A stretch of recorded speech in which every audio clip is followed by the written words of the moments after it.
Once upon a time, writing your own fairy tale by Nancy Lowen, illustrated by Christopher Lyles.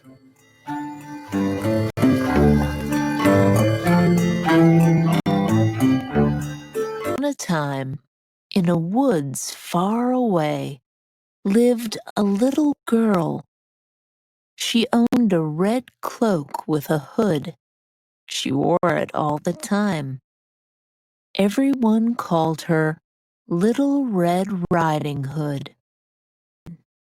One day, Little Red Riding Hood's mother gave her a basket. "Here are some cakes and breads," her mother told her. "Take them to your grandmother. She is ill. The treats will give her strength." As Little Red Riding Hood set off, her mother called after her. "Stay on the path," she said. "Don't stop to play along the way." "I'll be careful," the girl said. Little Red Riding Hood walked deeper and deeper into the woods. After a while, she met a wolf. She didn't know that the wolf was a wicked creature, so she wasn't the least bit scared. "Good morning," said the wolf. "Where are you off to on this fine day?" "I'm bringing this basket of cakes and breads to my grandmother," Little Red Riding Hood explained. "She is ill, and these treats will give her strength." "Where does your grandmother live?" the wolf asked. "She lives in a small wooden house farther up the path," Little Red Riding Hood said. The wicked wolf was very hungry.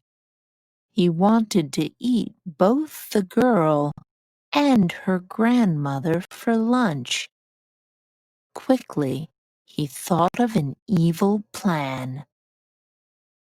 "Your grandmother might like some flowers too," the wolf suggested.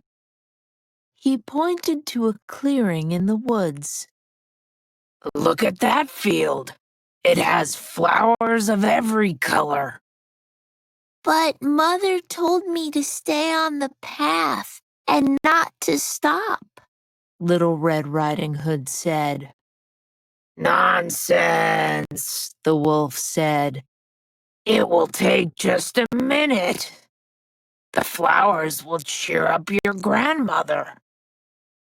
Little Red Riding Hood nodded. Her feet started edging off the path. "Yes," she said. "Yes, they will." And she ran to gather flowers for her grandmother. The evil wolf dashed off to the grandmother's house. He swallowed the poor woman whole. Then he put on her bonnet, got into her bed, and waited. Before long, Little Red Riding Hood came skipping up the path. The front door was open, so she went right in. "Hello, Grandmother," she called. "I brought you a basket of treats and some flowers, too." Little Red Riding Hood became uneasy when she looked at her grandmother. "Grandmother," she said slowly. "What big ears you have."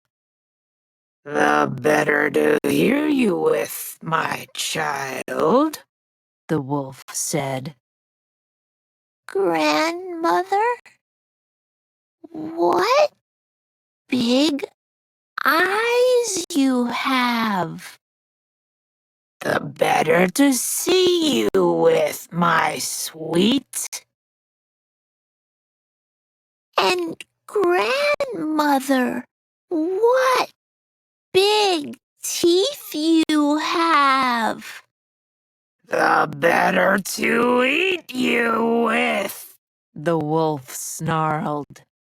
He jumped out of bed and swallowed poor little Red Riding Hood, too. With his stomach filled, the wolf lay back down for a nap. He snored loudly. A hunter passed by. He knew the old woman and was puzzled by the snoring. She couldn't possibly be so loud. He went into the house and found the wolf. He raised his gun. Then the hunter noticed the wolf's big belly. He put down his gun, took out a pair of scissors, and cut open the wolf's stomach.